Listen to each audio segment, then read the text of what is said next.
Hello, my name is Candice Michelle. Welcome to my Black Pinups YouTube channel. So today I'm going to be talking about Did You Know? And I'm going to be talking about Fredi Washington, the actress who refused to pass. She starred in The Imitation of Life. I believe that was in 1934. I'm trying to go off the top of my head, so I talk all about her in the fourth issue of Black Pinups. So she has a very incredible story and I cannot wait to share it with you. So kick back and listen to her story. I hope you enjoy it. Passing or to pass was a term used in the 18th century to 1960s, used to describe fair-skinned African Americans who were so light one would think that they were Caucasian. As a result, some would pass as white.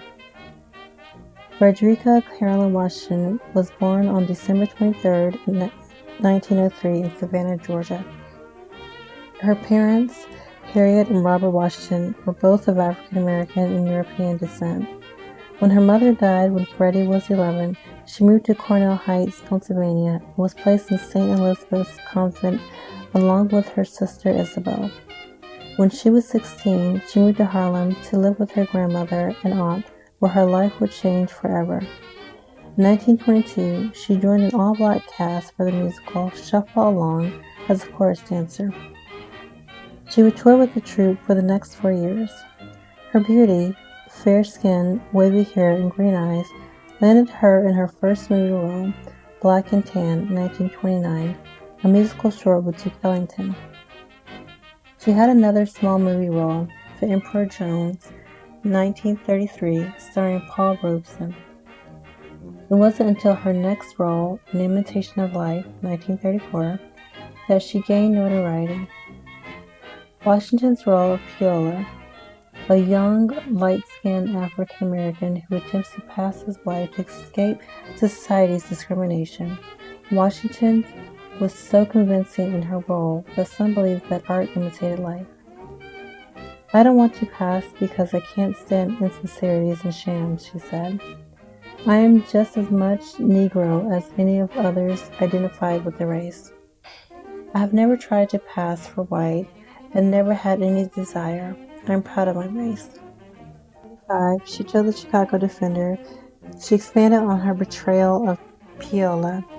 "An Imitation of Life, I was showing how a girl might feel under the circumstances, but I am not showing how I felt," she said. Washington had the same problems as her fellow light-skinned actress, Lena Horne, who had to wear heavy makeup to darken her skin for movie roles.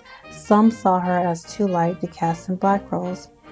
Washington continued to turn down plenty of chances to pass for white, even though she was promised by white movie studio executives who said they could make her bigger than movie stars like Norma Shearer, Joan Crawford, and Greta Garbo. She still refused to pass. "You see, I'm a mighty proud gal, and I can't for the life of me find any valid reason why anyone would lie about their origin, or anything else for that matter," she said in 1945. "Frankly, I do not ascribe to the stupid theory of white supremacy and to try to hide the fact that I am a Negro for economic or any other reasons. If I do, I would be agreeing to be a Negro makes me inferior, and that I have swallowed whole hog all of the propaganda dished out by our fascist-minded white citizens. No matter how white I look, on the inside I feel black." Wow, that's a lot.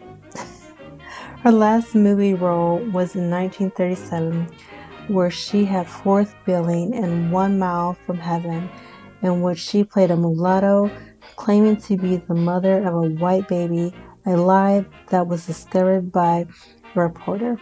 Washington left Hollywood and became a theater writer and an entertainment editor and columnist for The People's Voice, a weekly newspaper for African Americans founded by her future husband, Adam Clayton Powell, Jr., a Baptist minister and politician in New York City. So, quick side note, Adam Clayton Powell Jr. was not married to Fredi Washington. He was married to pianist Hazel Scott.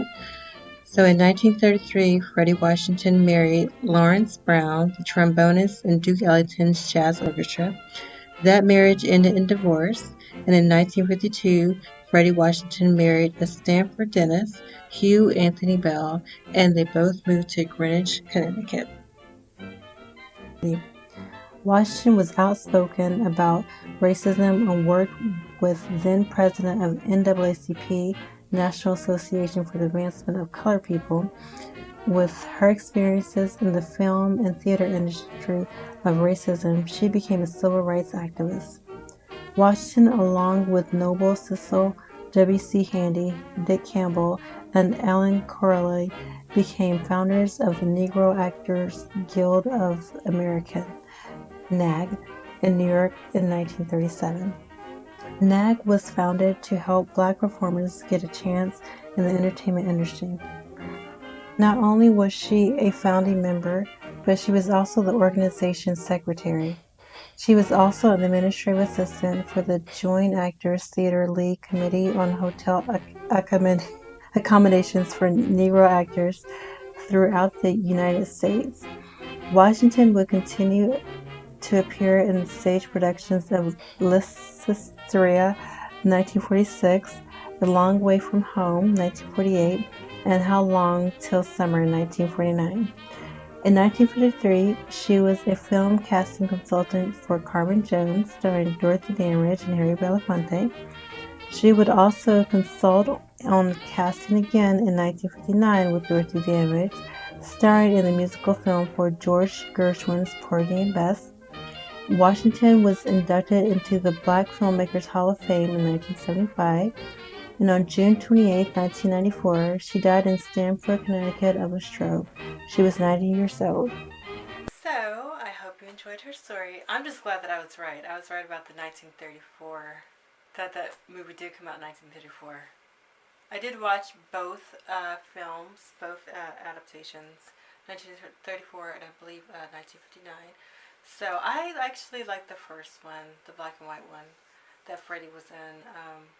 The second one was good, but I was really moved by Fredi's version. So I do hope that you enjoyed this story.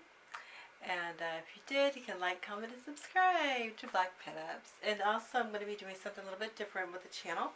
Sorry, I saw something over here. But I am going to be doing something a little bit different with the channel. I think you'll like it. So you won't be seeing my face all the time. So, yes, stay tuned for that. I'm going to try to make it more interactive, if that makes sense. But stay tuned. So, yes, so be sure to follow Black Pinups Magazine. I'll be coming back to Instagram very soon. And Twitter, Black_Pin_ups, and Facebook on Black Pinups. So, I will see you on the next one. Bye.